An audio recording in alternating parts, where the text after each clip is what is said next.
Nah, di sini Liza akan menjelaskan mengenai peningkatan literasi keuangan nasional. Teman-teman, disimak ya. Teman-teman, sejak tahun 2013, Otoritas Jasa Keuangan atau OJK sudah mulai secara rutin melakukan survei nasional tentang literasi dan inklusi keuangan masyarakat Indonesia. Hasilnya, kalau dulu hanya sekitar 2 dari 10 masyarakat Indonesia yang paham mengenai keuangan, sekarang hampir setengah penduduknya itu sudah melek finansial, atau tepatnya di 49,68% pada tahun 2020. Kenaikan paling besar terjadi di antara tahun 2019 hingga 2022 yang menjadi bukti bahwa kesadaran finansial keuangan masyarakat makin meningkat. Namun, meskipun tingkat inklusi keuangan atau akses terhadap layanan keuangan sudah mencapai 85%, tapi masih ada kesenjangan antara akses dan pemahaman. Artinya, banyak orang sudah bisa menggunakan layanan keuangan, tapi belum semuanya benar-benar memahami cara mengelolanya dengan bijak. Secara nasional, ada provinsi yang menonjol seperti Riau, Nusa Tenggara Barat, dan Bangka Belitung yang memiliki tingkat literasi di atas rata-rata nasional. Tapi di sisi lain, wilayah timur Indonesia masih tertinggal karena keterbatasan akses dan infrastruktur. Kenaikan besar ini tentu tidak terjadi begitu saja. Ada beberapa faktor yang berperan penting. Faktor pertama, ada strategi nasional OJK yang disebut SNLKI yang mengedepankan kolaborasi dengan pemerintah daerah, juga industri keuangan, dan lembaga pendidikan.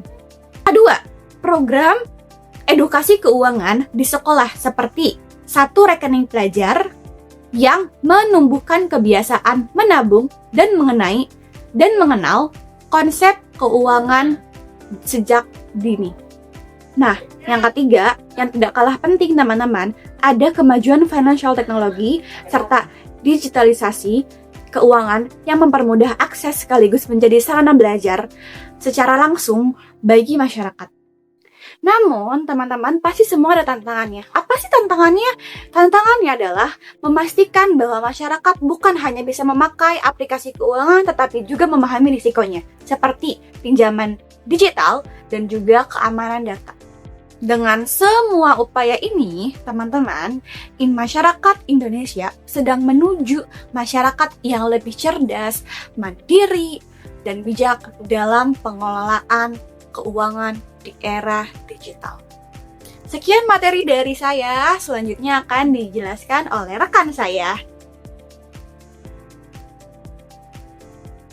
Selanjutnya, inklusi keuangan. Inklusi keuangan adalah upaya agar semua masyarakat bisa mengakses layanan keuangan yang aman, mudah, dan juga terjangkau.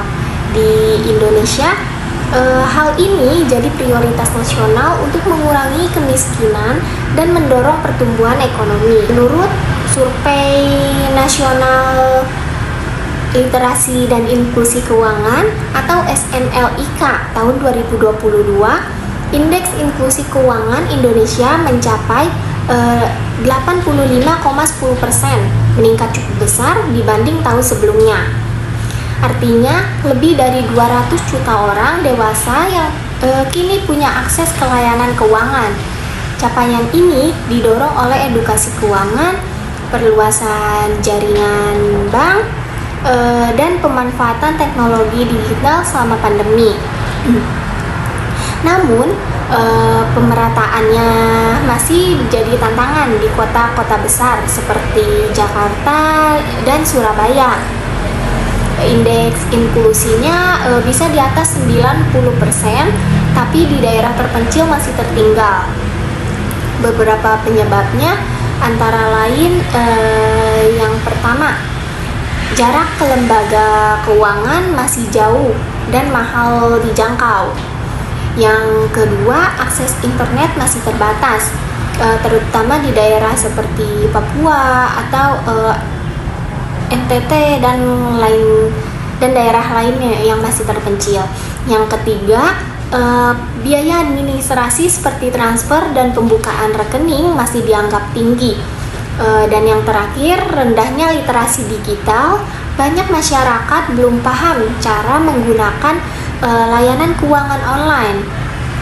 Selain itu, indeks literasi keuangan Indonesia baru mencapai 49,68%, jauh di bawah angka inklusinya. Jadi meskipun akses keuangan meningkat, tapi pemahaman masyarakat tentang cara mengelola keuangan masih perlu ditingkatkan. Dan selanjutnya akan dijelaskan oleh rekan saya. Terima kasih. Baik, selanjutnya ada analisis gap literasi inklusi. Analisis ini membahas kesenjangan gap antara literasi keuangan dan inklusi keuangan di Indonesia. Berdasarkan hasil Survei Nasional Literasi dan Inklusi Keuangan atau SNLIEK oleh OJK dan BPS tahun 2024 sampai 2025, data ditinjau menurut provinsi, gender, usia, dan pekerjaan untuk memahami faktor-faktor yang mempengaruhi perbedaan. Data perbandingan nasional. Yang pertama, indeks literasi keuangan nasional tahun 2024 sebesar 65,43%. Indeks inklusi keuangan nasional pada tahun 2024 sebesar 75,02%. Perbedaan ini menunjukkan bahwa akses dan pemanfaatan layanan keuangan telah melampaui pemahaman mendalam masyarakat. Catatan, indeks inklusi lebih tinggi dari literasi, sudah terdapat pemanfaatan layanan keuangan yang lebih besar dibandingkan tingkat pemahaman yang mendalam. Selanjutnya ada perbandingan literasi dan inklusi. Data provinsi spesifik masih terbatas dan dalam publikasi yang mudah diakses, oleh karena itu saya tidak menyertakan tabel lengkap per provinsi, namun publikasi menyebut provinsi dengan literasi sangat rendah di tahun 2022 adalah sekitar 30,39% untuk satu provinsi. Faktor penyebab utama gap antara literasi dan inklusi. Yang pertama, kepercayaan terhadap lembaga keuangan yang masih rendah. Kedua, akses fisik dan digital yang terbatas di wilayah pedesaan. Ketiga, keterbatasan dana untuk memanfaatkan produk keuangan. Keempat, produk keuangan kurang relevan dengan kebutuhan sektor internal. Dan yang terakhir, perilaku keuangan yang belum stabil meskipun pengetahuan sudah cukup. Sebagai contoh empiris, terdapat provinsi yang indeks literasinya relatif tinggi, namun tingkat pemanfaatan rekening atau layanan keuangan masih rendah dibanding provinsi lain yang lebih urban. Misalnya, meskipun literasi di beberapa provinsi menunjukkan angka menengah hingga tinggi, akses layanan masih tertinggal. Hal ini menunjukkan bahwa literasi tinggi belum otomatis berarti inklusi optimal. Selanjutnya yaitu digitalisasi keuangan dan penciptaan gap baru. Digitalisasi keuangan melibatkan integrasi teknologi digital ke dalam sistem keuangan tradisional, memungkinkan transaksi cepat, efisien, dan aksesibilitas tinggi melalui aplikasi mobile seperti GoPay atau Oppo, e-wallet seperti Dana, dan mobile banking dari bank konvensional seperti BCA Mobile telah memfasilitasi transfer uang, pembayaran tagihan, dan investasi tanpa perlu datang ke bank fisik. Namun, inovasi ini justru menciptakan kesenjangan baru karena tidak semua masyarakat memiliki kemampuan untuk mengakses atau memanfaatkan teknologi tersebut. Selanjutnya, kaitannya dengan Digital Divide dan Financial Capability Framework. Konsep Digital Divide merujuk pada kesenjangan akses terhadap teknologi informasi dan komunikasi atau TIK yang terbagi menjadi divide akses dan divide keterampilan. Dalam konteks digitalisasi keuangan, divide akses terjadi ketika masyarakat di daerah terpencil tidak memiliki infrastruktur internet yang memadai seperti sinyal 4G atau listrik stabil. Sementara itu, DIPET keterampilan muncul dari kurangnya pengetahuan tentang penggunaan aplikasi keuangan digital seperti verifikasi akun atau keamanan data. Lalu, digital DIPET ini saling terkait dengan financial framework yang didefinisikan oleh organisasi untuk kerja sama ekonomi dan pembangunan. Sebagai kemampuan individu untuk mengambil keputusan berdasarkan pengetahuan, keterampilan, dan inovasi. Aspek gender dan budaya memperdalam kesenjangan ini. Perempuan cenderung lebih hati-hati terhadap layanan keuangan formal karena faktor budaya dan pengalaman historis. Di banyak masyarakat, perempuan memiliki akses terbatas terhadap pendidikan dan teknologi, sehingga mereka kurang percaya diri dalam menggunakan vintage. Ya, selanjutnya lalu masyarakat pedesaan juga menunjukkan kecenderungan serupa. Budaya